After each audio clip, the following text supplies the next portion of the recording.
जय हिंद जय बिहार। ये क्लास 10 का भारत में राष्ट्रवाद चौथा लेसन है, क्लास 10 का। अब आप सोच रहे होंगे कि हम भारत में राष्ट्रवाद पहले क्यों पढ़ा रहे हैं, क्योंकि सबसे इम्पॉर्टेंट लेसन है भारत में राष्ट्रवाद, और इसे पढ़ लेंगे अच्छा से तो हिस्ट्री बहुत ज़्यादा कवर हो जाएगा, और बाकी फिर हम बाकी लेसन भी देंगे। ध्यान से इसको समझने की कोशिश करिएगा। लेक्चर भी हम पढ़ाए हुए हैं आपको और क्वेश्चन आंसर भी दे रहे हैं। पहला सवाल है, राष्ट्रवाद क्या है? प्रश्न नंबर से मतलब मत रखिएगा, ये आपका इंपॉर्टेंट क्वेश्चन है। राष्ट्रवाद, राष्ट्रवाद का शाब्दिक अर्थ होता है राष्ट्रीय चेतना का उदय। इसके बाद राष्ट्रवाद एक ऐसी भावना है जो किसी विशेष भौगोलिक, सांस्कृतिक या सामाजिक परिवेश में रहने वाले लोगों की एकता का वाहक होती है। अगर हम दूसरे देश में जाते हैं तो क्या कहलाते हैं? भारतीय। अगर दूसरे राज्य में जाते हैं तो क्या कहलाते हैं? बिहारी। तो इस तरह से राष्ट्रवाद एक भावना है और ऐसा है जो किसी भौगोलिक, सांस्कृतिक या सामाजिक परिवेश में रहने वाले लोगों को एकता का वाहक बताती है। जैसे टीचर है तो टीचर के साथ रहना पसंद करेंगे, जो मिस्त्री है मिस्त्री के साथ रहना पसंद करेंगे, बड़े बड़े के साथ रहना पसंद करेंगे। एक तरह से एक अपना उनका परिवेश होता है। अब आइए, भारत में राष्ट्रवाद के उदय के क्या कारण हैं, ये भी आपको भी आई है। भारत में राष्ट्रवाद के उदय विविध व्यक्तियों और कारणों के संयोग का आवाज ना आते हैं।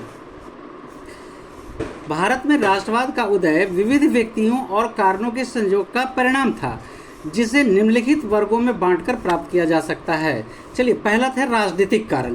देखिए कैसे हम यहाँ पे लिखने के बाद डिप कर दिए, अंडरलाइन कर दिए।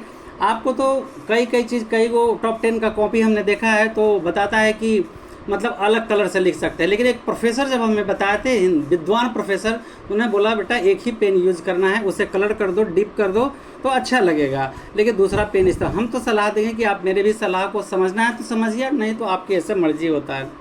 भारत में पहले राजनीतिक कारण क्या है? तो भारत में राष्ट्रीय चेतना जागृत करने में विभिन्न कारणों का योगदान रहा, परंतु सभी किसी न किसी रूप में ब्रिटिश सरकार की प्रशासनिक नीतियों से संबंधित थे। ब्रिटिश शासक साम्राज्यवादी नीति के पोषक थे, वो अपना विस्तार करते रहते थे। ब्रिटिश सरकार सन 1858 ईस्वी में महारानी विक्टोरिया की उद्घोषणा के साथ ही सभी देश राज्य ब्रिटिश शासक के अधीन हो गए। 1858 ईस्वी में महारानी विक्टोरिया ने ये घोषणा कर दिया कि भारत अब गुलाम हो गया है, हम यहाँ के राजा हैं या जो भी हैं, करता धरता। परिणामतः भारत में राष्ट्रीय चेतना की लहर आई। ब्रिटिश सरकार ने हर संभव कुचलने का प्रयास किया। जब भी उग्र हुआ कि हम हिंदुस्तान को आज़ाद रखेंगे, तो तब ब्रिटिश सरकार एक नए नियमों के तहत उसको कुचलने का पूर्ण प्रयास किया।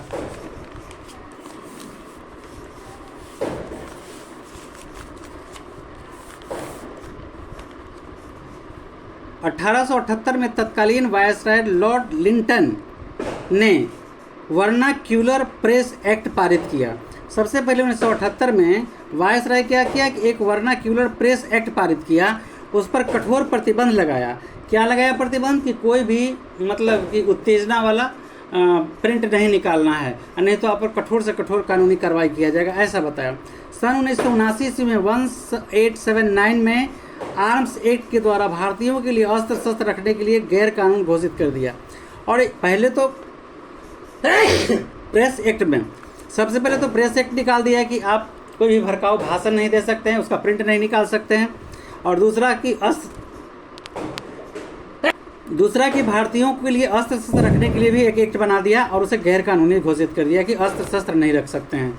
तो भारतीय अस्त्र शस्त्र भी नहीं रख सकते थे, ना कोई भड़काऊ भाषण, ये सब कुछ प्रतिबंध था।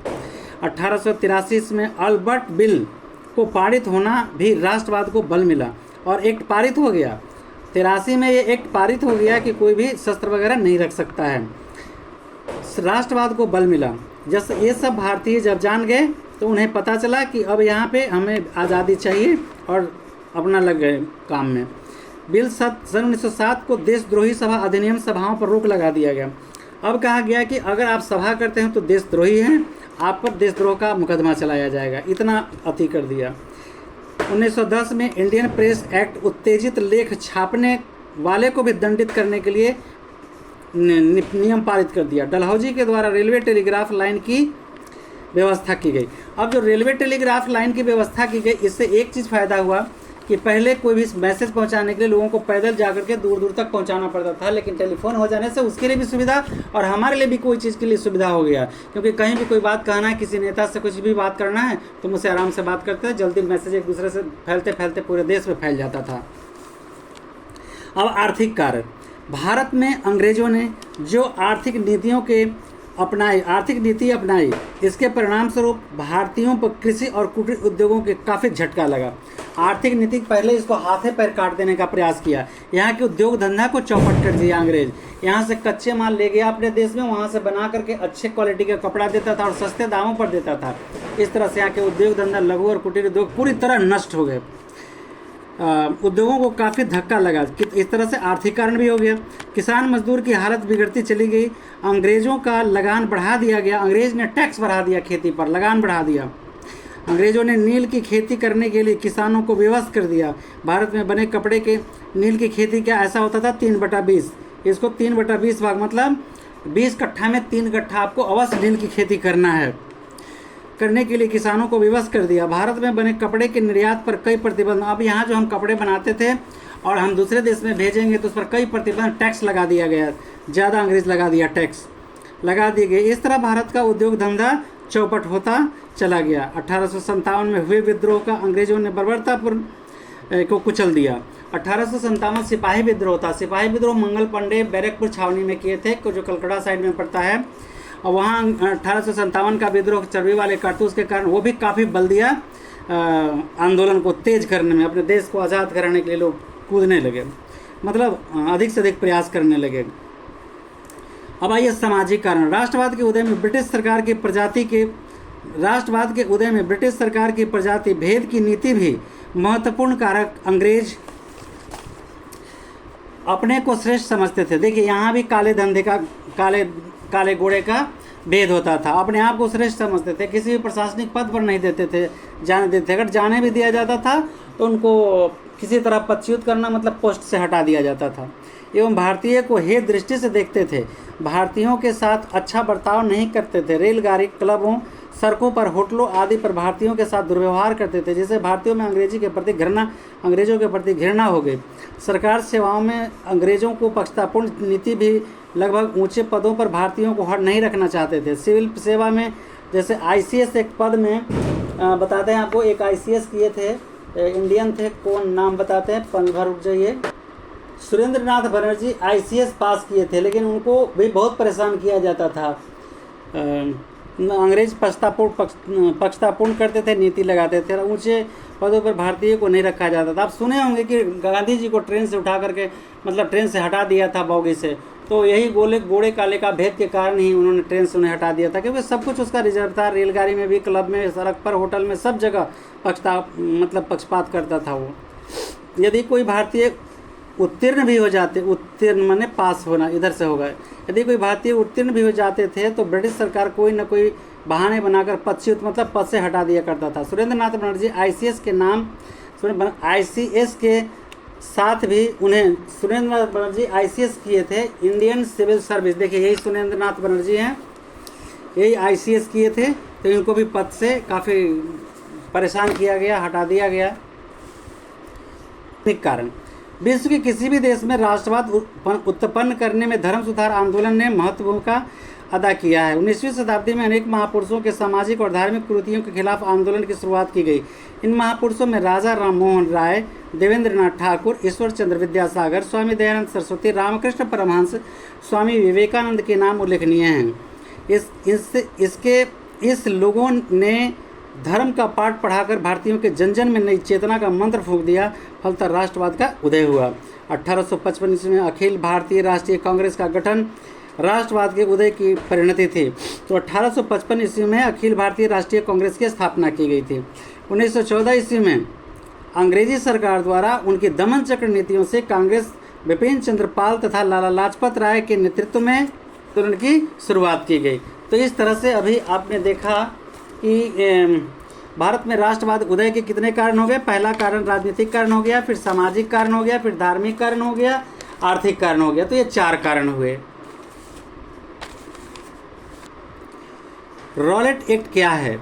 रॉलेट नाम है, ये रॉलेट जो है एक न्यायाधीश था अंग्रेज, उसका नाम था, और वही एक नियम निकाला था। वो क्या है इसके बारे में भी देखते हैं। वही जो नियम निकाला उसी के नाम से ये निकल गया रॉलेट एक्ट। एक्ट माने नियम। बढ़ती हुई क्रांतिकारी, जब क्रांति का लहर फूट पड़ा था देश में, सभी स्वराज की मांग करने लगे, तो बढ़ती हुई क्रांतिकारी घटनाओं एवं असंतोष को दबाने के लिए लॉर्ड चेम्सफोर्ड ने न्यायाधीश रॉलेट की अध्यक्षता में, लॉर्ड चेम्सफोर्ड जो था वो न्यायाधीश सिडनी रॉलेट की अध्यक्षता में एक समिति की नियुक्ति की। भारतीय क्रांतिकारियों की उनकी गतिविधियों को रोकने के लिए रॉलेट एक्ट ने 21 मार्च 1919 को केंद्रीय विधान परिषद में एक नियम पास किया, जिसका प्रावधान था कि किसी विशेष न्यायालय में रॉलेट एक्ट को विरोध कोई अपील नहीं किया जा सकता है। इसके तहत किसी भी भारतीय को, किसी भी व्यक्ति को साक्ष्य और बिना वारंट के भी गिरफ्तार किया जा सकता था तथा उसे मनमानी सजा सुनाई जा सकती थी। तो सीधे मैं आपको बता दूं, रॉलेट एक्ट अंग्रेज द्वारा बनाया गया एक काला कानून था, जिसके तहत किसी भी भारतीय को किसी भी वक्त बिना कुछ बताए, बिना वारंट के, बिना कोई कारण के हिरासत में लेकर उस पर मुकदमा चलाकर उसको दंडित कर देना था, चाहे भले ही शूट आउट क्यों नहीं हो। जालियांवाला बाग हत्याकांड क्या है? तो मोटा मोटी बता दूं, जालियांवाला बाग रॉलेट एक्ट के विरोध में ही हुआ था। वहाँ जनसभा हो रहा था शांतिपूर्ण तरीके से, जिस पर जनरल ओडायर ने गोली चलवाकर हजारों लोगों को मार दिया। आइए बताते हैं। रॉलेट एक्ट के विरोध में सभी देश में खलबली मची थी, सभी अपने तो भारत में खलबली मची थी। इसे काला कानून का नाम दिया गया था। इसके विरोध में तथा 2 कांग्रेस नेताओं डॉक्टर सत्यपाल एवं किचलू को गिरफ्तार कर लिया गया था। इनकी गिरफ्तारी के विरोध में तथा रॉलेट एक्ट के विरोध में 13 अप्रैल 1919 को जालियांवाला बाग में सार्वजनिक शांति सभा बुलाई गई थी, जहां जिला मजिस्ट्रेट जनरल ओडायर वहां का चीफ था। वो डायर ने बिना किसी चेतावनी के शांतिपूर्वक चल रही सभा पर गोलियां चलवा दी, जिसने हजारों निर्दोष लोगों की हत्या कर दी। बहुत से लोग घायल भी हुए। नरसंहार जो जालियांवाला बाग हत्याकांड के नाम से, क्योंकि वो जालियांवाला बाग में हो रहा था पंजाब में, इसलिए उसी के नाम से जाना जाता है। तो जालियांवाला बाग 13 अप्रैल 1919 के हुआ था। जनरल ओडायर ने निहत्थों पर गोली चलवा दी थी बिना कोई चेतावनी दिए। अब खिलाफत आंदोलन क्या है? देखिए, खिलाफत एक तरह से मुस्लिम का जो नेता होता था उसको खलीफा कहा जाता था या सुल्तान कहा जाता था। तुर्की के सुल्तान को बहुत एक तरह से बेइज्जती झेलना पड़ा था, इसीलिए वहाँ से एक आंदोलन की लहर टूट पड़ी। प्रथम विश्व युद्ध में ब्रिटेन के खिलाफ तुर्की के पराजय के फलस्वरूप, इसमें 4 देश थे ब्रिटेन के साथ साथ, के पराजय के फलस्वरूप ऑटोमन साम्राज्य को विघटित कर दिया गया। तुर्की के सुल्तान को अपने शेष प्रदेशों में भी अपनी सत्ता के प्रयोग से वंचित कर दिया गया। एक बार फिर से बता दूं कि ब्रिटेन, अमेरिका, रूस एक पक्ष में था, एक गुट में ब्रिटेन, अमेरिका, रूस। अमेरिका तो शायद बाद में साथ दिया था। 4 एक और देश था जो युद्ध कर रहा था तुर्की वाले क्षेत्र से। इसमें ऑस्ट्रिया वगैरह क्या क्या था, और अंत में हार गया ऑस्ट्रिया। प्रथम विश्व युद्ध में, देखिए यहाँ से, प्रथम विश्व युद्ध में ब्रिटेन के खिलाफ तुर्की के पराजय के फलस्वरूप ऑटोमन साम्राज्य को विघटित कर लिया गया, अपने में मिला लिया। तुर्की के सुल्तान को अपने शेष प्रदेशों में भी अपनी सत्ता का प्रयोग करने से वंचित कर दिया गया। जो तुर्की का सुल्तान था, बाकी जो बचा हुआ प्रदेश था, उसको भी कहा कि तुम इस पर शासन नहीं कर सकते, इस पर भी अंग्रेज का ही शासन होगा। इस मित्र राष्ट्रों द्वारा नियुक्त एक उच्चायोग के अधीन कर दिया गया। चूँकि ऑटोमन साम्राज्य का शासक तुर्की का सुल्तान इस्लामिक संसार का खलीफा हुआ करता था। फिर से एक बार समझ लीजिए कि तुर्की का जो सुल्तान है इस्लामिक संसार का खलीफा हुआ करता था। जो भी सुल्तान है वो खलीफा रहेगा, वही सुल्तान बनेगा। अतः भारत के मुसलमानों को तुर्की के साथ किया जाने वाला यह व्यवहार पसंद नहीं आया। भारतीय मुसलमान प्रथम विश्व युद्ध के दौरान किए गए वादा खिलाफी को विश्वासघात के रूप में, अंग्रेज वादा किया था कि जब प्रथम विश्व युद्ध खत्म हो जाएगा तो हम केवल यहाँ अच्छा सरकार बनाने की कोशिश कर रहे हैं और अच्छा सरकार को सौंप करके इंडिया छोड़ के चले जाएंगे, लेकिन वादा से भी मुकर गया युद्ध के बीच में ही। तो भारतीय मुसलमान ने तुर्की के प्रति ब्रिटेन की अपनी नीति बदलने के लिए बाध्य करने हेतु जोरदार आंदोलन प्रारंभ किया, जिसे खिलाफत आंदोलन कहते हैं। इसमें भारत भी साथ दिया था। भारत के मुसलमानों क्या, भारत पूर्णतः साथ दिया था, क्योंकि खिलाफत आंदोलन में उस समय कांग्रेस और खिलाफत आंदोलन दोनों एक हो गए थे। मुस्लिम भी आंदोलन कहा गया। अमृतसर अधिवेशन की नवंबर 1919 में महात्मा गांधी भारतीय खिलाफ आंदोलन के अध्यक्ष बन गए। तो खिलाफत आंदोलन के और राष्ट्रीय कांग्रेस के अध्यक्ष गांधी जी को बनाया। और गांधी जी अच्छी तरह जानते थे कि हम लोगों को अगर मिलान देश में आज़ादी निश्चित रूप से होगा। ये बहुत बड़ा योगदान दिए हैं। खिलाफ आंदोलनकारी की क्या मांग थी? तो खिलाफत आंदोलनकारी की नवंबर 1919 में महात्मा गांधी के अध्यक्ष बनते आंदोलनकारियों की उनकी मांग थी, पहला, तुर्की के सुल्तान यानी खलीफा को पर्याप्त लौकिक अधिकार प्रदान किया जाए ताकि वह इस्लाम की रक्षा कर सके। अरब देशों के मुस्लिम शासक के अधीन किए जाएं। तीसरा, खलीफा को मुसलमानों के पवित्र स्थलों का संरक्षक बनाया जाए। 17 अक्टूबर 1919 को पूरे भारत में खिलाफत दिवस मनाया गया। खिलाफत आंदोलन से ही एक महत्वपूर्ण परिणाम निकला कि हिंदू और मुस्लिम एक हो गए। अब है असहयोग आंदोलन का संक्षिप्त टिप्पणी लिखे। तो असहयोग आंदोलन मतलब बिना किसी के सहयोग का, बिना अंग्रेज के सहयोग का कोई चीज़ नहीं लेना है। असहयोग आंदोलन 1920 से 22 महात्मा गांधी के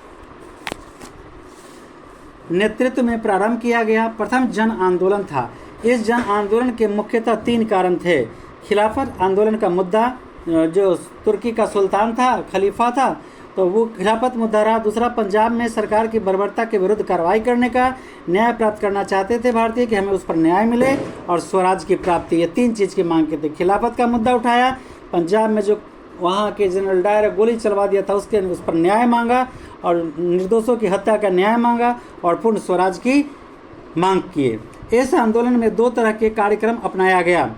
अंग्रेजी सरकार को कमज़ोर करने एवं नैतिक रूप से पराजित करने के लिए उपाधियों और अवैतनिक पदों का त्याग करना, सरकारी तथा गैर सरकारी समारोहों का बहिष्कार करना, सरकारी स्कूलों और कॉलेजों का बहिष्कार करना, विधान परिषद के चुनाव का बहिष्कार करना, विदेशी वस्तुओं के साथ साथ मेसोपोटामिया में नौकरी करने से इनकार करना, और भारत में बनी चीज़ों का इस्तेमाल करना, विदेशी कपड़ों का भी इस्तेमाल नहीं करना, ये सब वर्जित था।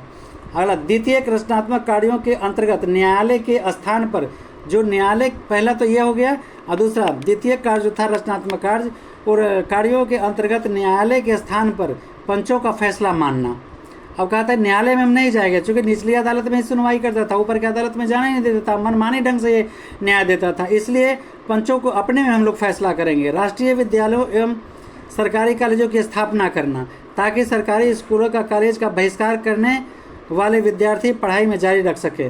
तो अंग्रेज द्वारा जो स्कूल चलाया जा रहा था अपने कब्जे में लेकर के, जो यूनिवर्सिटी चलाए जा रहे थे, उसका विरोध किया गया, और अपना स्कूल खोल करके, भारत का स्कूल खोल करके फिर उसमें पढ़ने की व्यवस्था, ताकि लोगों का पढ़ाई, बच्चों का पढ़ाई बर्बाद नहीं हो। स्वदेशी को अपनाना, चरखा खादी को लोकप्रिय बनाना, तिलक स्वराज कोष हेतु 1 करोड़ रुपए इकट्ठा करना तथा 20 लाख चरखों का संपूर्ण भारत में वितरण करना, इतना मुद्दा था गांधी जी का। इस मुद्दे पर आगे आंदोलन बढ़ाए थे। महात्मा गांधी के नेतृत्व में जनवरी सन 1921 में असहयोग आंदोलन की शुरुआत हुई और हद तक सफलता भी मिली। विदेशी कपड़ों का बहिष्कार हुआ, स्कूल कॉलेज का बहिष्कार हुआ। आंदोलन के दौरान राष्ट्रीय विद्यालयों, जामिया मिलिया इस्लामिया, अलीगढ़ मुस्लिम विश्वविद्यालय और काशी विद्यापीठ जैसे शैक्षणिक संस्थान की स्थापना हुई। मोतीलाल नेहरू और चित्तरंजन दास जैसे बैरिस्टरों ने अपनी चलती वकालत छोड़कर आंदोलन में कूद पड़े। प्रिंस ऑफ वेल्स जो अंग्रेज था, प्रिंस ऑफ वेल्स का स्वागत 17 नवंबर 1921 को मुंबई में राष्ट्रव्यापी हड़ताल के साथ काला झंडा दिखाया गया था। इसमें तो नहीं लिखा हुआ, लेकिन काला झंडा दिखाया गया था। सरकार ने आंदोलन को गैर कानूनी करार देते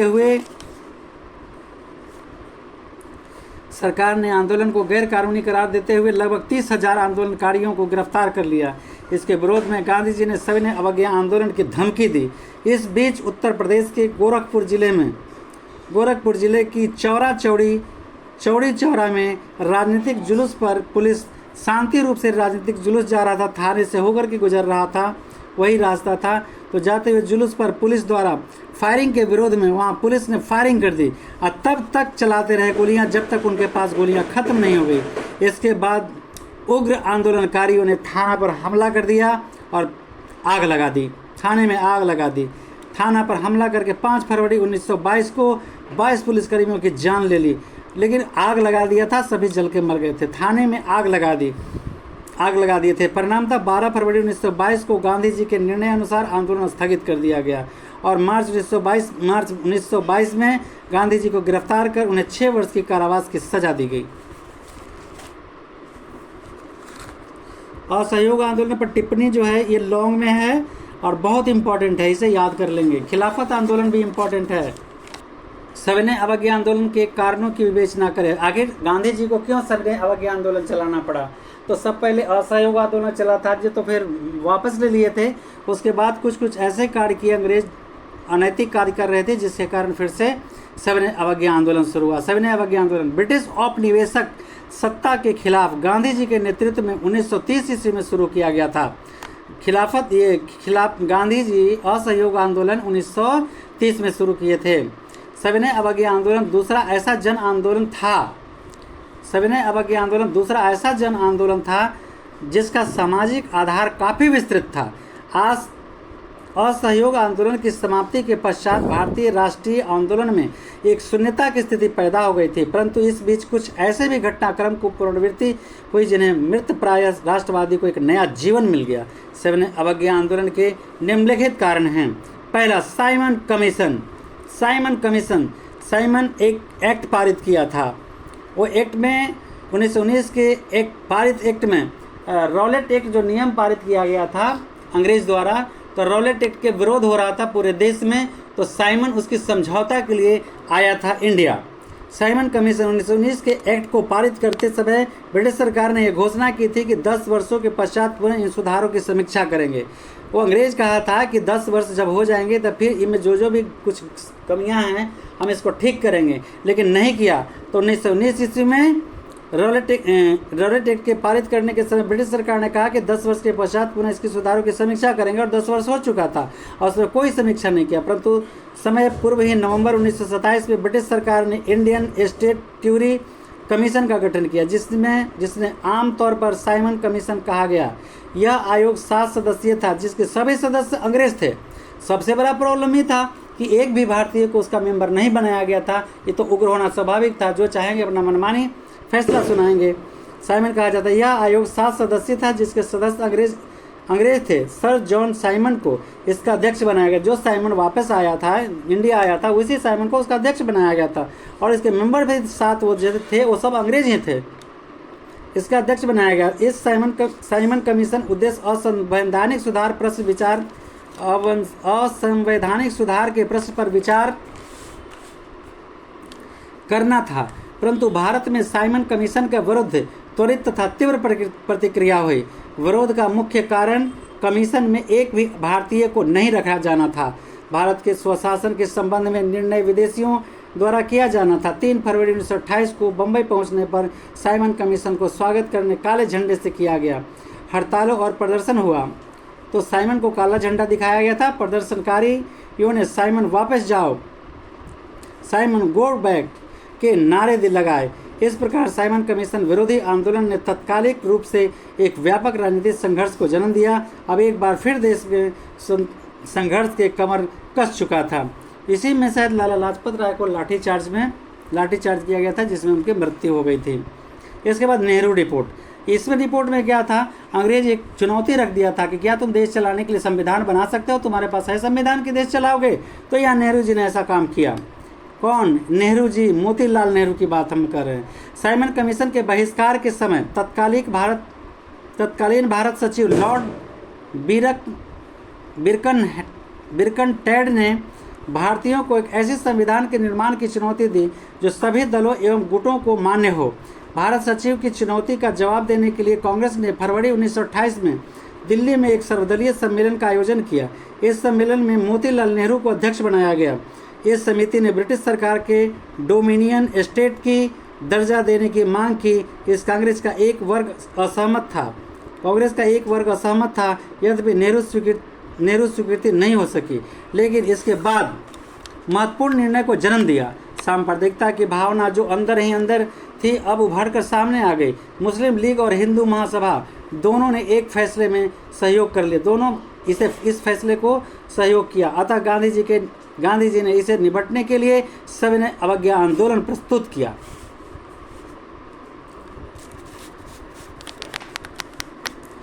विश्वव्यापी आर्थिक मंदी।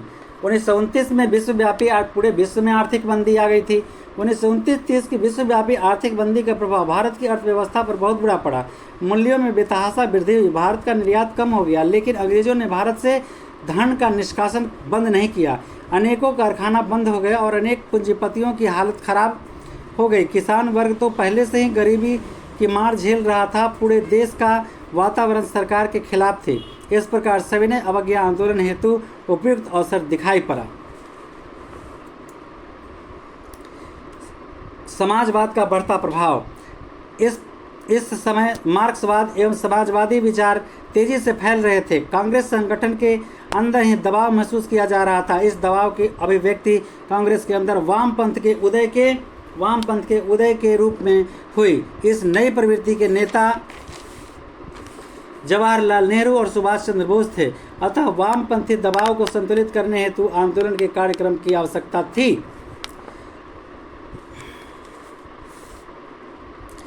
क्रांतिकारी आंदोलनों का उभार 5वां पॉइंट है। इस समय भारत की स्थिति विस्फोटक थी। मेरठ षड्यंत्र के केस और लाहौर षड्यंत्र के केस ने सरकार विरोधी विचारधारा को उग्र बना दिया। मेरठ में मजदूर आंदोलन था, वही सब, और लाहौर में भी क्या था तो याद नहीं है, बना दिया। बंगाल में भी क्रांतिकारी राष्ट्रवाद की गतिविधियां एक बार फिर उभरी। अप्रैल 1930 में चटगांव में सरकारी शस्त्रागार पर क्रांतिकारियों ने योजनाबद्ध ढंग से एक छापा मारकर, जिसका नेतृत्व सूर्य सेन कर रहे थे, उनका उदनाम मास्टर दा था, तो उनके शस्त्रागार से शस्त्र लूट लिए थे। पूर्ण स्वराज की मांग, सबसे मेन पॉइंट पूर्ण स्वराज की मांग, ये इंपॉर्टेंट है। पूर्ण स्वराज क्या है? दिसंबर 1929 में कांग्रेस का वार्षिक अधिवेशन लाहौर में जवाहरलाल नेहरू की अध्यक्षता में हुआ। 31 दिसंबर 1929 की मध्य रात्रि को रावी नदी के तट पर नेहरू ने तिरंगा झंडा फहराया था। स्वतंत्रता की घोषणा का प्रस्ताव पढ़ा। 26 जनवरी 1930 को पूर्ण स्वतंत्रता दिवस मनाने की घोषणा की गई। इस प्रकार पूरे देश में उत्साह की एक नई लहर जागृत हो गई। अलग से देखिए, खिलाफत आंदोलन के बारे में लिखा गया है। खिलाफत आंदोलन क्या है? प्रथम विश्व युद्ध में ब्रिटेन के खिलाफ तुर्की की पराजय के फलस्वरूप ऑटोमन साम्राज्य को विघटित कर दिया गया। तुर्की के सुल्तान को अपने शेष प्रदेशों में भी अपनी सत्ता के प्रयोग से वंचित कर दिया गया। इस मित्र राष्ट्रों द्वारा नियुक्त एक उच्चायोग के अधीन कर दिया गया था। चूँकि ऑटोमन साम्राज्य का शासक तुर्की का सुल्तान इस्लामिक संसार का खलीफा हुआ करता था, अतः भारत के मुसलमानों को तुर्की के साथ किया जाने वाला यह दुर्व्यवहार पसंद नहीं आया था। भारतीय मुसलमान प्रथम विश्व युद्ध के दौरान किए जाने वाले वादा खिलाफी के विश्वासघात के रूप में देखते थे। अतः 1920 के प्रारंभ में भारतीय मुसलमानों को तुर्की के प्रति ब्रिटेन को अपनी नीति बदलने के लिए बाध्य करने हेतु जोरदार आंदोलन प्रारंभ किया, जिसे खिलाफत आंदोलन कहा जाता है।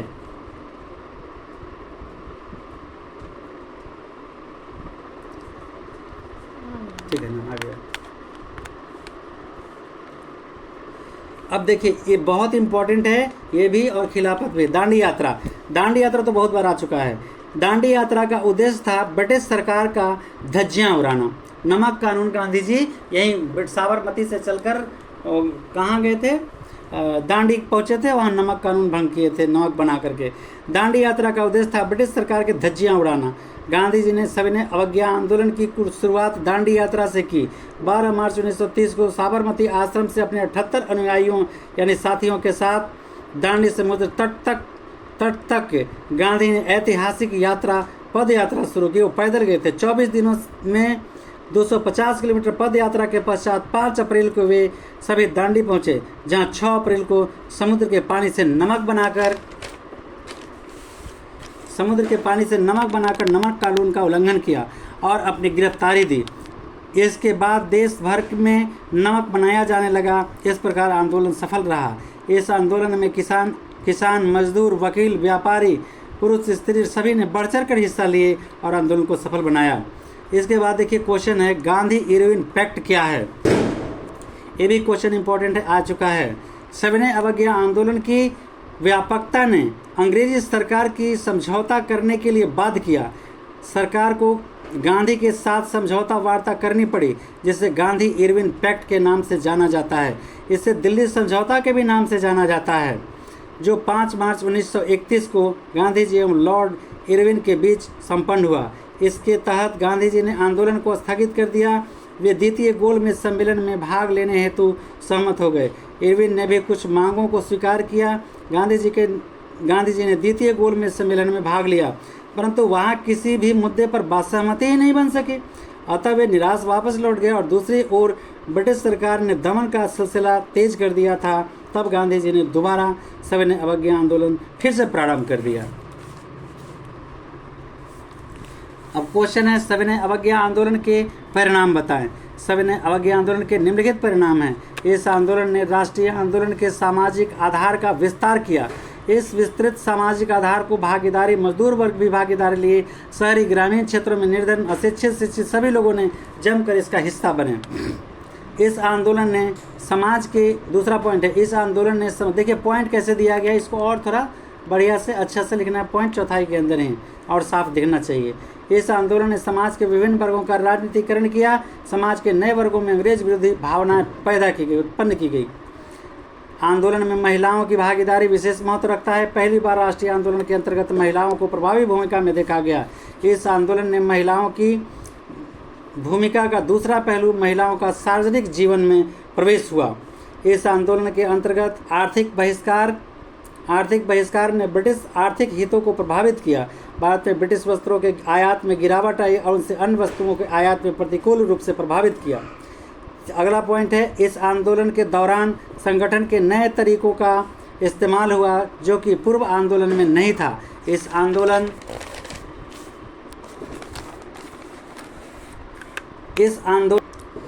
आंदोलन के दौरान वानर सेना एवं मंजरी सेना संगठन को एक नया रूप दिया गया। इस समय प्रभात फेरी का आयोजन भी संगठनात्मक तरीकों के अंतर्गत विशेष महत्व रखता है। पत्र पत्रिकाओं का इस्तेमाल भी लोगों को संगठित करने का एक नया तरीका था। अगला पॉइंट है, सविनय अवज्ञा आंदोलन ने श्रमिक एवं कृषक आंदोलन को भी प्रभावित किया। इससे अगला पॉइंट है, इस आंदोलन का एक मुख्य परिणाम ब्रिटिश सरकार द्वारा 1935 ईस्वी का भारत शासन अधिनियम पारित किया जाना था। अगला पॉइंट है, पहली बार ब्रिटिश सरकार ने कांग्रेस में समानता के आधार पर बातचीत की। इस तरह प्रथम विश्व युद्ध 1914 ईस्वी के बाद राष्ट्रीय आंदोलन की गति तेज हुई और अंग्रेजों के शोषणपूर्ण नीति के खिलाफ असहयोग आंदोलन एवं सविनय अवज्ञा आंदोलन हुए। इन आंदोलनों ने भारत में किसान एवं मजदूर आंदोलन को एक नया आवाज दिया। अंग्रेजों द्वारा शोषणकारी नीति अपनाए जाने के कारण भारतीय कृषक वर्ग में भी असंतोष की भावना व्याप्त थी। फलस्वरूप उनका विरोध एक आंदोलन के रूप लेने लगा और आगे चलकर भारतीय स्वतंत्रता आंदोलन का एक सहयोगी अंग बन गया। लाल कुर्ती के नाम से किसे जाना जाता है? आंसर, पेशावर में खान अब्दुल गफ्फार खान के सामाजिक एवं राजनीतिक सुधारों ने पठानों में राजनीतिक चेतना का प्रसार किया। इन्हीं बादशाह खान या सीमांत गांधी के नाम से भी जाना जाता था। इन्होंने खुदाई खिदमतगार नामक स्वयंसेवी संगठन की स्थापना की। इसे ही लाल कुर्ती के नाम से जाना जाता था। चंपारण सत्याग्रह के बारे में, ये एकदम इम्पोर्टेंट है। चंपारण सत्याग्रह नीलहे अंग्रेजों के विरोध में था। ब्रिटिश सरकार ने किसान से ज़बरदस्ती नील की खेती कराते थे और किसान इसे करना नहीं चाहते थे। कारण कि जिन खेतों में नील की खेती होती थी उस खेत को अनउपजाऊ हो जाता था। गांधी ने चंपारण के किसानों में एक किसान राजकुमार शुक्ला 1916 में लखनऊ अधिवेशन में ध्यान आकृष्ट कराया। जो पश्चिमी चंपारण के किसान थे, शुक्ला राजकुमार करके नाम था, राजकुमार शुक्ला, वो अधिवेशन में गए थे। उन्होंने वहाँ पे ध्यान दिलाया, सबों को आकृष्ट कराया। उनके आग्रह पर गांधी जी चंपारण पहुँचे। उनके आग्रह पर गांधी जी चंपारण पहुँचे। हालांकि ब्रिटिश सरकार ने उन्हें परेशान किया, फिर भी गांधी जी के दबाव पर सरकार ने चंपारण एग्रेरियन कमेटी का गठन किया। गांधी जी भी इस कमेटी के सदस्य थे। इस कमेटी ने यह सिफारिश दी कि तीन कठिया व्यवस्था समाप्त कर दी जाए और इनके साथ ही अन्य कर भी समाप्त कर दिए जाएं। कमेटी के इन सिफारिशों को 1919 ईस्वी के चंपारण एग्रीरियन एक्ट के रूप में पारित किया गया। गांधी जी ने इस आंदोलन में अपने सिद्धांतों सत्य और अहिंसा को आधार बनाया था, इसलिए इसे चंपारण सत्याग्रह भी कहा जाता है। चंपारण आंदोलन में गांधी जी को महात्मा का नाम दिया गया। अब मेरठ षड्यंत्र क्या है, जरा देखिए क्वेश्चन। मेरठ षड्यंत्र वास्तव में मजदूर आंदोलन से संबंध था। मजदूरों के आंदोलन को दबाने के लिए 31 मजदूर नेता गिरफ्तार कर लिए गए थे, जिनमें 2 अंग्रेज मजदूर नेता भी थे। इन्हें मेरठ लाया गया और वहां पर 4 वर्षों तक मुकदमा की सुनवाई होती रही। इसी को मेरठ षड्यंत्र कहा जाता है, मेरठ षड्यंत्र केस कहा जाता है। 31 में से कुछ को तो सजा हुई, कुछ को रिहा कर दिया गया। इस केस में मजदूरों में एकता बढ़ गई। अगला क्वेश्चन है जतरा भगत। चतरा भगत के बारे में आप क्या जानते हैं, संक्षेप में बताइए। उड़ीसा में खोड़ों का एक आंदोलन चला, लेकिन यह अहिंसक था। यह आंदोलन 1914 से 1920 ईस्वी तक चला था। इस आंदोलन के नेता जतरा भगत थे। उन्होंने मांग को बदलकर सामाजिक एवं शैक्षणिक सुधार की ओर मोड़ दिया। उन्होंने एकेश्वरवाद को माना तथा मांस मदिरा का बहिष्कार करने को कहा। अगला प्रश्न है all India trade union Congress की स्थापना कब हुई, इंपॉर्टेंट है। 1917 के आसपास गुजरात के कपड़ा मिल ने मजदूरों ने हड़ताल कर दी। मिल मालिकों ने घाटा का बहाना बनाकर बोनस देने से इनकार कर दिया था। ये आप जानिए कि किसी भी प्राइवेट सेक्टर में काम करने वाले को अगर कंपनी घाटे में भी चलती है तो 8:33 का बोनस दिया जाता है, यानी 1 महीने की तनख्वाह दिया जाता है। बहुत से प्राइवेट में काम करने वाले लोगों को पता नहीं है। स्कूल हो, कॉलेज हो, किसी भी दफ्तर में अगर आप काम करते हैं और कंपनी अगर नाफे में चल रही है तो ज़्यादा बोनस देना पड़ेगा। अगर कंपनी घाटे में चल रही है तो कम से कम 8:33 का बोनस यानी साल में 1 महीना का तनख्वाह देना पड़ेगा। अगर ऐसा नहीं करता है तो गैर कानूनी काम करता है, उस पर मुकदमा चला के उसे हिरासत में लेना चाहिए और उसके संस्था को गैर कानूनी घोषित कर देना चाहिए। 1917 के आसपास गुजरात के कपड़ा मिल के मजदूरों ने हड़ताल कर दी। मिल मालिकों ने घाटा का बहाना बनाकर बोनस देने से इनकार कर दिया था। गांधी जी ने हड़तालियों का समर्थन किया और मिल मालिकों को झुकना पड़ा। बाद में मिल मजदूरों के साथ ही खेतिहर मजदूरों के कांग्रेसी कार्यक्रमों में भाग लेने तथा उनके समर्थन में all Indian trade union Congress की स्थापना की गई। बोनस का मतलब होता है हर मजदूर काम करते हैं तो उनको महीने का तनख्वाह मिलता है, पगार मिलता है, लेकिन साल में 2 पर्व में उनको बोनस देना चाहिए और वो बोनस साल में 2 बार मिलता है और आधा वेतन 1 बार और आधा यानी 15-15 दिन का मजदूरी उन्हें मिलता है। अगला है भारतीय राष्ट्रीय कांग्रेस की स्थापना किस परिस्थिति में हुई।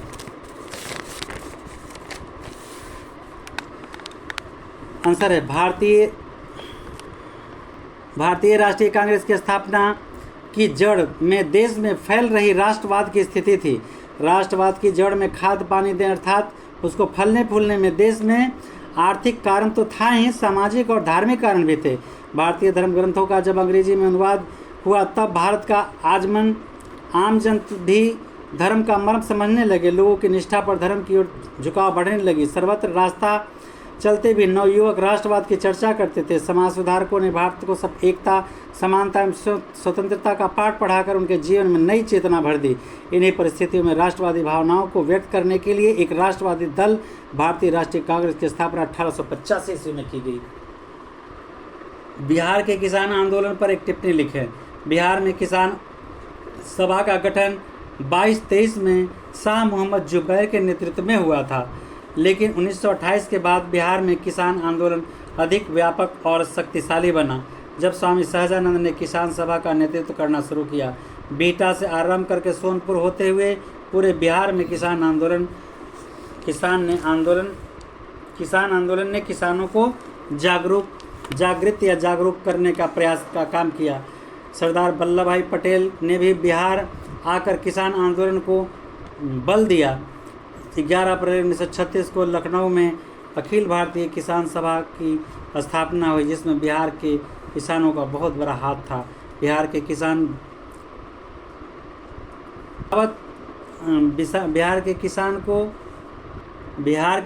बर्खास्त आंदोलन चला रहे थे। स्वराज पार्टी की स्थापना एवं उद्देश्य की विवेचना करें। स्वराज पार्टी की स्थापना चित्तरंजन दास तथा मोतीलाल नेहरू के प्रयास से हुई। इस पार्टी का पहला अधिवेशन 1923 में इलाहाबाद में हुआ। स्वराज पार्टी कांग्रेस में कोई भिन्न नहीं थी, बल्कि यह एक कांग्रेस की ही टीम थी। वास्तव में असहयोग आंदोलन के अकस्मात स्थगित हो जाने से कुछ नेता हतप्रत और निराश थे। वे चाहते थे कि विधानसभा के चुनाव में भाग लेकर सीटें जीती जाए और अंदर से असहयोग आंदोलन किया जाए। बाद में स्वराज पार्टी कमजोर पड़ गई और अंततः समाप्त हो गई। प्रथम विश्व युद्ध क्वेश्चन है, प्रथम विश्व युद्ध का भारतीय आंदोलन के साथ अंतर संबंधों की विवेचना करें। मतलब क्या संबंध रखता है विश्व युद्ध? आंसर है प्रथम विश्व युद्ध 1914 से 18 एक ऐसा महायुद्ध था, इतना बड़ा युद्ध उसके पहले कभी नहीं हुआ, लड़ा गया था। युद्ध में दो गुट थे, एक गुट में फ्रांस, ब्रिटेन, रूस और अमेरिका, फ्रांस, ब्रिटेन, रूस और अमेरिका तथा दूसरे गुट में जर्मनी, ऑस्ट्रिया, हंगरी तथा इटली था। ये सातों देश साम्राज्यवादी थे और अपने अपने उपनिवेशों का विस्तार के साथ यहाँ से कच्चा माल प्राप्त कर वहीं पर तैयार माल बेचने के लिए अपना बाजार बढ़ाना चाहते थे। इस युद्ध का भारत के साथ अंतर संबंध यह था कि यह भी ब्रिटेन का एक उपनिवेश था। ब्रिटेन उपनिवेश का अर्थ होता है कि जब कोई शक्तिशाली राष्ट्र किसी कमज़ोर राष्ट्र पर अपना अधिकार कर ले और वहाँ शासन चलाए तो उपनिवेश कहलाता है। मतलब हम उपनिवेश थे अंग्रेज के, जब देश गुलाम था तब, और वहाँ से वह कच्चा माल ले जाता था और वहीं पर तैयार कर माल बेचा करता था। इसी कारण भारत के गृह उद्योग समाप्त हो गए और कारीगर को मजदूर बनना पड़ गया था। स्पष्ट है कि भारत ब्रिटेन की हार देखना चाहता था। इस डर को मिटाने के लिए युद्ध की अवधि में लगभग बीच में 1916 में ब्रिटेन ने झूठी घोषणा की, प्रलोभन दे दिया, झूठी घोषणा की कि भारत में ब्रिटिश सरकार का लक्ष्य यहाँ क्रमशः जिम्मेदार सरकार की स्थापना करना, प्रलोभन दे दिया। लेकिन ये सत्य नहीं था। सही में फिरंगियों की ओर से भारतीयों के लिए पोस्ट डेटेड लॉलीपॉप एक तरह से था, मतलब लोभ, चॉकलेट देकर लोभ दे रहा था। तब तक भारत में राष्ट्रवाद पूरी परिपक्व हो चुका था। भारतीय राष्ट्रीय कांग्रेस में तिलक का प्रवेश हो चुका था। युद्ध में उन्होंने एक पूरी तरह ब्रिटेन को साथ देने का आह्वान किया, लेकिन युद्ध समाप्ति के बाद फिरंगियों ने रंग बदल दिया। असहयोग आंदोलन प्रथम जन आंदोलन था। कैसे? इम्पोर्टेंट है।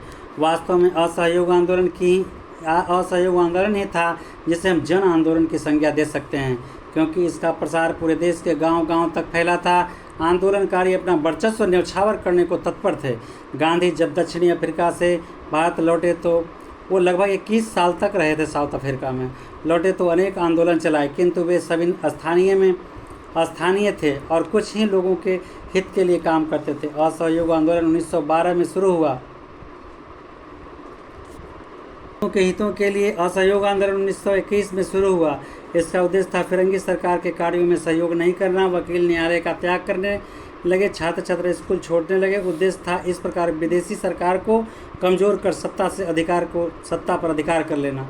न्यायालयों के स्थान पर ग्राम पंचायतें और सरकारी स्कूल कॉलेज के स्थान पर कांग्रेस स्कूल और विद्यापीठों की स्थापना हुई। पूरे देश में जन आंदोलन शांतिपूर्वक चल रहा था कि उत्तर प्रदेश के चौरा चौरी कांड में ऐसी घटना घट गई कि एक जुलूस जा रहा था, शांतिपूर्ण तरीके से चौरा चौरी में एक जुलूस जा रहा था। वो रास्ता थाने से होकर के जाता था, तो थाने से अंग्रेज पुलिसकर्मियों ने नेतों पर गोलियां चला दी अंधाधुंध। तब तक गोली चलाते रहे जब तक उनकी गोलियां खत्म नहीं हुई। इस तरह से प्रदर्शनकारी उग्र हो गए और थाने में आग लगा दी, जिसमें 22 पुलिसकर्मी मारे गए थे चौरा कांड में। ऐसी घटना घट गई जिससे गांधी जी ने आंदोलन को स्थगित कर दिया, क्योंकि वो समझे कि सभी भारतीय इस आंदोलन के महत्व को नहीं समझ रहे हैं, इसलिए वो स्थगित कर दिए। बिहार के किसान आंदोलन पर एक टिप्पणी लिखिए। बिहार में किसान सभा का गठन 1922-23 में शाह मोहम्मद जुबैर के नेतृत्व में हुआ, लेकिन 1928 ईस्वी के बाद बिहार में किसान आंदोलन अधिक व्यापक और शक्तिशाली बना जब स्वामी सहजानंद ने किसान सभा का नेतृत्व करना शुरू किया। बीटा से अरण्य और सोनपुर होते हुए बिहार के किसान आंदोलन ने किसानों को जागृत करने का काम किया। सरदार वल्लभ भाई पटेल ने भी बिहार आकर किसान आंदोलन को बल दिया। 11 अप्रैल 1936 को लखनऊ में अखिल भारतीय किसान सभा का स्थापना हुई। इससे बिहार के किसानों को बड़ा हाथ था। बिहार के बर्खास्त आंदोलन चला रहे थे। ये डबल लिखा गया, आंसर 2 बार हो गया है। भारत में मजदूर आंदोलन के विषय में प्रकाश डालिए। अब देखिए, किसान आंदोलन के साथ साथ मजदूर आंदोलन भी कई जगह चला था। गुजरात में, खेरा, कहाँ बहुत जगह। औद्योगिक प्रगति के साथ मजदूर वर्ग में चेतना विश्व भर में बढ़ रही थी और भारत भी इससे अछूता नहीं था। उद्योगों के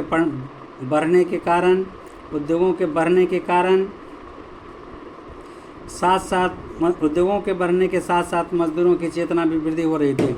20वीं सदी के शुरुआती दशकों में स्वदेशी आंदोलन का प्रभाव भी मजदूरों पर पड़ा। 1917 ईस्वी में अहमदाबाद के कपड़ा मिल के मजदूर ने हड़ताल कर दी तथा उनकी मांग थी कि उनके बोनस में कटौती नहीं की जाए। गांधी जी ने मजदूरों की मांग को समझा और उनका समर्थन भी किया। मिल मालिकों को झुकना पड़ा और मजदूरों की मांग माननी पड़ी। सन 1917 की रूसी क्रांति के कम्युनिस्ट इंटरनेशनल तथा श्रम संगठन की स्थापना कुछ ऐसे विदेशी घटनाएं थी जिनका प्रत्यक्ष प्रभाव राष्ट्रीय आंदोलन एवं मजदूर वार्ता दोनों पर पड़ा। 31 अक्टूबर 1920 को कांग्रेस पार्टी ने all India trade union Congress की स्थापना की। CR दास ने सुझाव दिया कि कांग्रेस द्वारा किसानों और मजदूरों को राष्ट्रीय आंदोलन में सक्रिय रूप से सम्मिलित किया जाए। आंदोलन साथ साथ जब तक उठ रहे इनकी मांगों का समर्थन भी किया जाए। समय के बीतने के साथ वामपंथी विचारों को समझा जाने लगा और उनकी लोकप्रियता ने मजदूर आंदोलन को मजबूत किया, जिससे ब्रिटिश सरकार की चिंता बढ़ने लगी। इससे मजदूरों के खिलाफ दमनकारी उपायों को भी अपनाया गया। इसी क्रम में मार्च 1929 में कुछ वामपंथी नेताओं के विरुद्ध मेरठ षड्यंत्र के नाम से देशद्रोह का मुकदमा चलाया गया। इसी समय 1930 ईस्वी में सविनय अवज्ञा आंदोलन आरंभ हो गया। इस आंदोलन में मजदूरों ने भी हिस्सा लिया। 1931 में all India national trade union Congress, Hind मजदूर संघ और यूनाइटेड ट्रेड यूनियन का कांग्रेस नाम से 3 ट्रेड यूनियनों में बंट गया।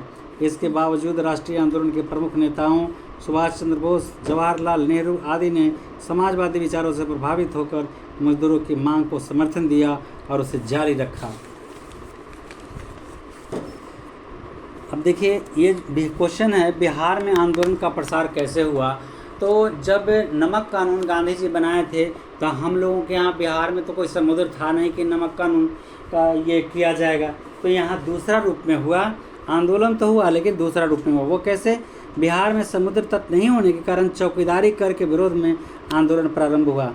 सिवान जिले में चौकीदारी कर विरोधी आंदोलन का नेतृत्व गंगा प्रसाद राय ने किया। बाद के दिनों में यह आंदोलन गया, भागलपुर, मुंगेर, बाढ़, मोकामा, बढ़ैया, बेगूसराय आदि क्षेत्रों में फैल गया। सविनय अवज्ञा आंदोलन के दौरान छपरा जेल के कैदियों ने विदेशी वस्त्र पहनने से इनकार कर दिया तथा नंगी हड़ताल का आयोजन किया। विदेशी वस्त्रों के बहिष्कार में पटना जिला की स्त्रियों ने बढ़ चढ़ कर हिस्सा लिया। इसका नेतृत्व श्रीमती हसन इमाम ने की, जिसे विंध्यवासिनी देवी ने आगे बढ़ाया।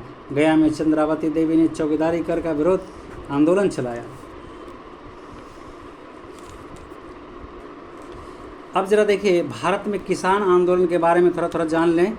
तो पहले किसान आंदोलन 19वीं सदी के उत्तरार्ध में भारतीय अर्थव्यवस्था पर पड़ने वाले अकाल से त्रस्त थी। भूख से लाखों कृषक तथा अन्य कमजोर वर्ग के लोगों की मृत्यु हो रही थी। 76, 78 और 96, 97 तथा 89, 1900 के भीषण दुर्भिक्षों से यह स्पष्ट होने लगा था कि उत्पीड़क भूमि पर नीति का क्या फल होता है। भारत के भिन्न भिन्न जगहों पर इसके खिलाफ आंदोलन किए गए। महात्मा गांधी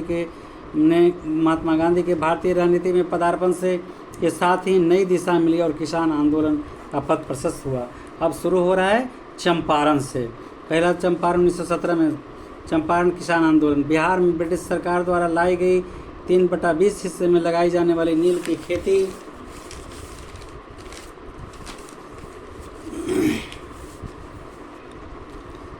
की स्थिति दयनीय बना दी। इस खेत की उर्वरा शक्ति कम हो जाती थी। बागान मालिक कर वसूलते थे। 1908 ईस्वी में इसे सुधारने की कोशिश की गई। इस आंदोलन में चंपारण के किसान त्रस्त थे। गांधी जी का चंपारण में पदार्पण से यह स्थिति में सुधार हुआ। गांधी जी ने इस आंदोलन में सिद्धांतों और सत्य और अहिंसा का अधिकार बनाया, इसलिए इसे चंपारण सत्याग्रह कहते हैं। अब खेरा आंदोलन, ये गुजरात में भी किसान आंदोलन हुआ था।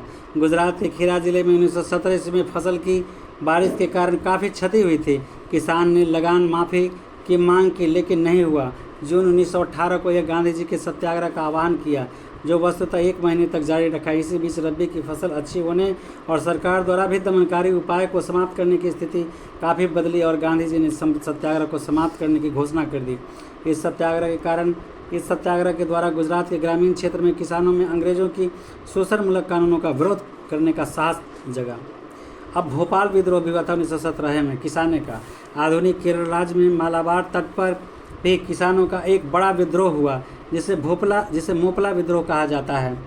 मोपला स्थानीय पट्टेदार और खेतीदार थे जो इस्लाम धर्म के अनुयायी थे, जबकि स्थानीय नंबद्दरी एवं नायर भूस्वामी उच्च जातीय हिंदू थे। अन्य भूस्वामियों की तरह इन्हें भी सरकारी संरक्षण प्राप्त था और पुलिस न्यायालय में इन्हें समर्थन करती थी। 19वीं शताब्दी में मोपला किसान का लगान बोझ बढ़ाकर भूमि संबंधी अधिकार नियंत्रित करने जाने लगा।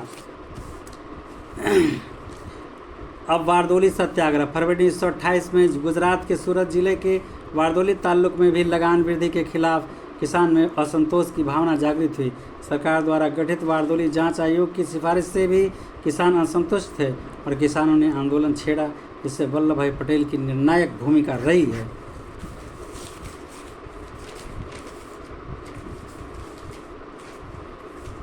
डायरेक्ट आंसर दे रहे हैं, नमक सत्याग्रह का प्रसार कैसे हुआ? नमक सत्याग्रह का प्रसार कैसे हुआ?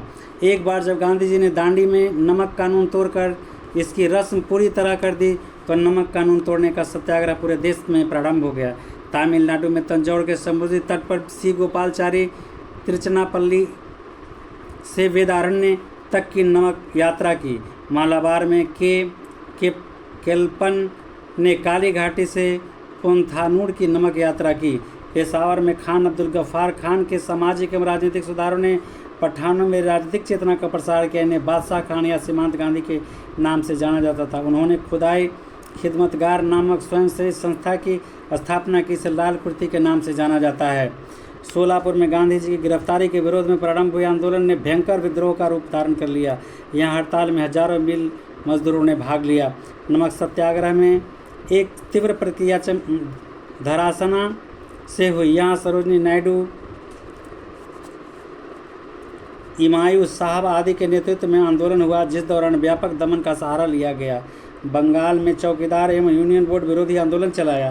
गुजरात के किसानों ताल्लुकों में करबंदी प्रारंभ आंदोलन चलाया। असम में कुख्यात कनिंघम सर्कुलर के विरोध में छात्रों ने एक शक्तिशाली आंदोलन चलाया। मणिपुर में नागालैंड में रानी गौडी न्यू ने प्रशंसनीय नेतृत्व किया। इस तरह से ये आंदोलन का प्रसार हुआ। देखिए प्रश्न है, राष्ट्रीय स्वयंसेवक संघ के बारे में टिप्पणी लिखें। राष्ट्रीय स्वयंसेवक संघ RSS अर्थात राष्ट्रीय स्वयंसेवक संघ, जिसका मुख्य अवधारणा है हिंदू राष्ट्र की थी। स्थापना 1925 ईस्वी में हुई थी।